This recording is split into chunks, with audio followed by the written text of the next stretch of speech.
অমানুষ এক গভীর মানবিক ট্র্যাজেডির গল্প। ছবির মূল চরিত্র মধুসূদন, একজন শিক্ষিত, সংবেদনশীল কিন্তু সমাজের আঘাতে বিধ্বস্ত মানুষ। শৈশবে পারিবারিক অবহেলা, যৌবনে প্রেমে প্রতারণা আর সমাজের নিষ্ঠুরতা তাকে ধীরে ধীরে ভেঙে ফেলে। একসময় যে মানুষটা আদর্শবাদী ছিল, সেই সমাজের চোখে হয়ে ওঠে অমানুষ। মধুসূদনের জীবনে একমাত্র আলোর রেখা তার ভালোবাসা, কিন্তু ভুল বোঝাবুঝি ও সামাজিক কুপ্রথার কারণে সেই সম্পর্কও ভেঙে যায়। প্রেমিকাকে হারিয়ে, সম্মান নষ্ট হয়ে সে আত্মবিশ্বাস হারিয়ে মদ্যপানে ডুবে যায়। গ্রামের মানুষ তাকে ঘৃণা করে, অপমান করে, অথচ কেউ বোঝে না এই মানুষটা আসলে সমাজেরই সৃষ্টি।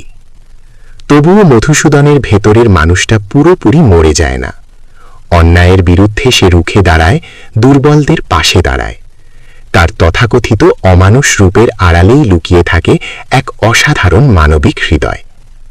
শেষ পর্যন্ত ছবিটি আমাদের এক কঠিন প্রশ্নের সামনে দাঁড় করায়: অমানুষ কে?